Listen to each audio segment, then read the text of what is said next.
Assalamualaikum warahmatullahi wabarakatuh, sahabat sekalian dan saudara-saudari.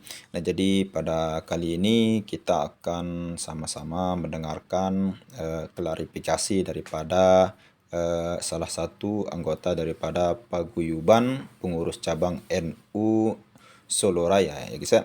Nah, jadi ini beliau klarifikasi terkait statement beliau yang agak dipermasalahkan, yaitu tentang kalimat beliau yang mengatakan bahwa Habib bukan NU dan NU bukan milik Habib. Nah, jadi beliau bernama Mubarak. Nah, jadi bagaimana dan apa yang akan beliau sampaikan? Mari kita simak video berikut. Assalamualaikum warahmatullahi wabarakatuh. Salam perjuangan, salam NKRI, dan salam waras. Pada kesempatan yang baik ini kita ketemu bersama saya Mubarak dari Kabupaten Wonogiri. Buat sedulur-sedulur saya semuanya, warga Nahdliyin, para kiai, pengurus NU, baik Banom maupun lembaganya dimanapun Anda berada. Pada kesempatan ini saya akan menyampaikan terkait statement saya kemarin bahwa Habib bukan NU dan NU bukan milik Habib. Saudara-saudaraku semuanya, bahwa saya berbicara seperti itu bukan tanpa dasar, tapi saya berbicara seperti itu dengan dasar dan fakta yang ada. Dasar saya adalah apa? Yaitu sebuah konstitusi dalam organisasi, yaitu anggaran dasar dan anggaran rumah tangga. Jelas disampaikan di situ tentang keanggotaan. Jadi jelas kalau Habib bukan NU karena Habib punya organisasi sendiri yang namanya Robito Alawi, dan kita bangsa Indonesia, warga Nahdlatul Ulama, orang Nusantara punya organisasi yang namanya Nahdlatul Ulama. Pendirinya pun berbeda, ADART-nya berbeda, visi misinya berbeda. Faktanya karena Habib bukan NU, maka di dalam dakwahnya saya sampaikan dengan situ. Di dalam dakwahnya jarang bahkan tidak pernah sama sekali Habib melakukan penguatan organisasi Nahdlatul Ulama, tapi justru banyak oknum-oknum Habib ini di dalam dakwahnya justru melakukan pelemahan kepada organisasi Nahdlatul Ulama. Yang kedua, kenapa saya katakan kalau Habib bukan orang NU? Ya, di dalam dakwahnya itu para Habib itu tidak pernah menyampaikan sejarah lahirnya Nahdlatul Ulama, tidak pernah menyampaikan siapa tokoh-tokoh pendiri Nahdlatul Ulama, tapi justru malah membelokkan sejarah Nahdlatul Ulama. Yang ketiga, saya sampaikan di situ bahwa karena bukan NU, maka para oknum Habib itu tidak mau membesarkan NU, malah justru mencari nama besar di NU.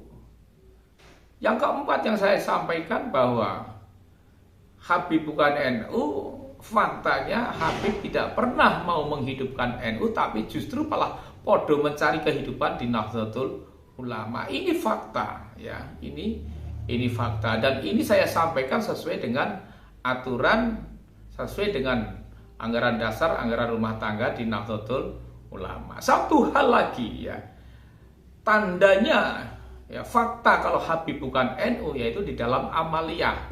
Kita sampaikan saja seperti ini. Di dalam amaliyah yang saat ini sedang menjamur di masyarakat, yaitu amaliyah Rotibul Hajat, di situ nggak ada tawasul kepada Syekh Abdul Qadir Jailani, tawasul kepada para muassis NU. Padahal ini ciri amaliyahnya orang NU, pasti selalu bertawasul kepada Syekh Abdul Qadir Jailani dan para muassis Nahdlatul Ulama.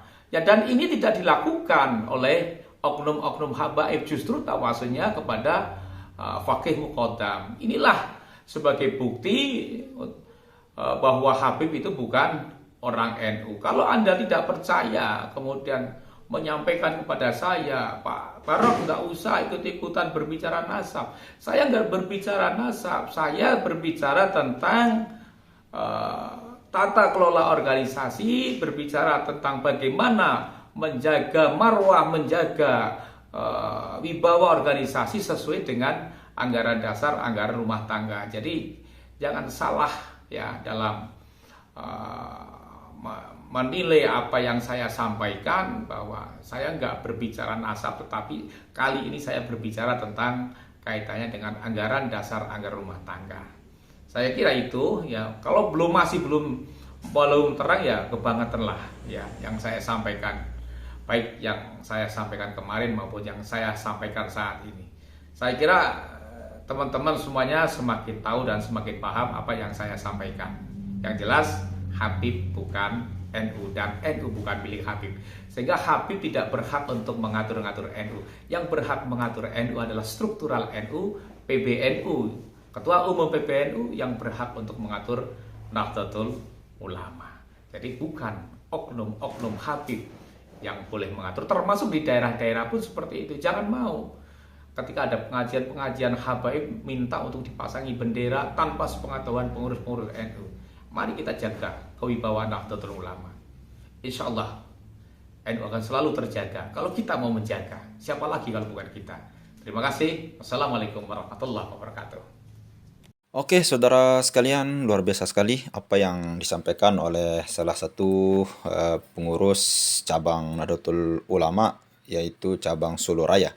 Nah, jadi terkait masalah statement Habib bukan NU dan NU bukan milik Habib.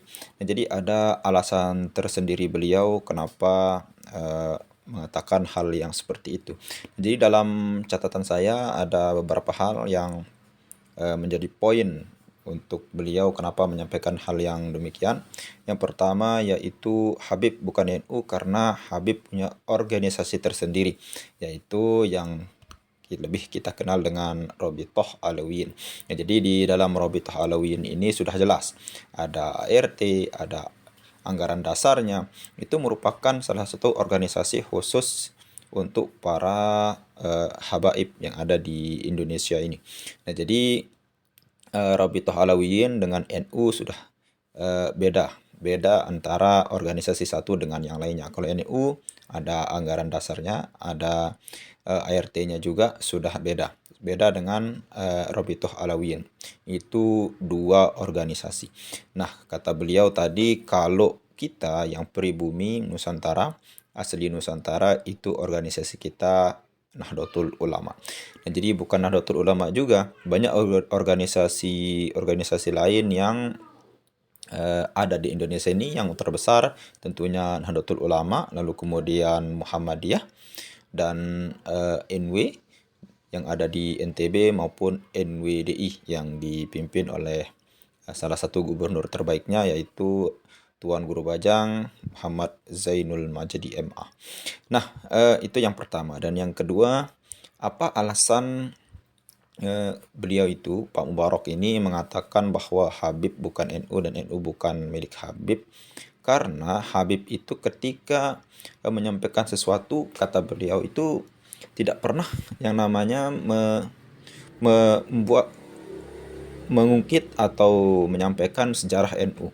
Tidak pernah mereka bagaimana sejarah berdirinya NU, bagaimana pentingnya daripada kita mengetahui sejarah NU, malah menyampaikan hal-hal yang lain. Tentunya dalam hal ini ketika mereka, para oknum-oknum Habib ini menyampaikan sesuatu hal yang ada yang tidak masuk akal dan lain sebagainya. Bahkan ada yang melebihi, ini yang paling viral, salah satu perkataan salah satu oknum Habib yang memang mengatakan ada yang kakek moyang mereka hijrah lebih dari 70 kali. Ini melebihi daripada Nabi Muhammad SAW yang cuma 1 kali hijrah. Nah, ini merupakan hal-hal yang kalau bisa kita bilang hal yang tidak masuk akal, meskipun itu memang tidak ada yang mustahil di hadapan Allah Subhanahu wa taala.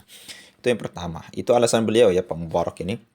Dan yang kedua, kata beliau, kenapa saya mengatakan kalimat seperti itu, karena kebanyakan oknum-oknum Habib ini tidak memakmurkan NU, kebanyakan tidak memakmurkan MU, oknum bukan Habib, tidak memakmurkan NU tapi mencari nama di NU. Artinya apa? Ketika dia membawa nama NU, seperti tadi dia tidak menjelaskan di dalam banyakkan ceramah-ceramah mereka bagaimana perjuangan NU bisa sampai sekarang ini, bagaimana sejarah berdirinya NU, dan bagaimana profil daripada pendiri NU Kiai Haji Hasyim Asy'ari. Justru mereka hanya membawa nama NU supaya mereka mencari nama. Itu salah satu alasan beliau kenapa bisa mengatakan hal yang seperti itu. Dan yang terakhir yang ada di dalam catatan saya yaitu Habib mencari kehidupan di NU. Nah, tentunya ini Habib juga meskipun menurut klaim oknum mereka bahwa yang seperti yang sekarang kita kenal, meskipun mereka itu keturunan Rasulullah SAW, tapi tetap mereka semua adalah manusia biasa yang perlu penghidupan, perlu makan, perlu minum. Nah, tentunya yang paling penting adalah perlu daripada materi.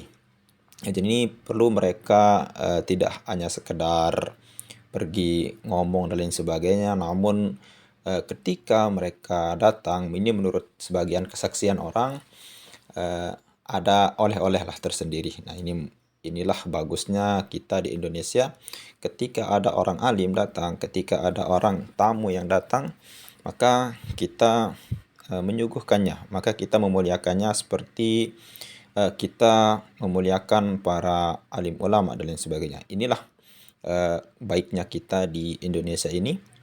Artinya apa? Artinya siapapun yang datang, tidak pandang siapa mereka, tidak pandang bagaimana penampilannya, namun yang kita pandang yaitu ketika dia menyampaikan hal-hal yang baik. Nah, mudah-mudahan video ini bisa bermanfaat bagi kita semua. Adapun ketika kita masih ada yang kurang, silahkan kita sama-sama diskusi di dalam kolom komentar. Sekian dari saya. Sekian. Assalamualaikum warahmatullahi wabarakatuh.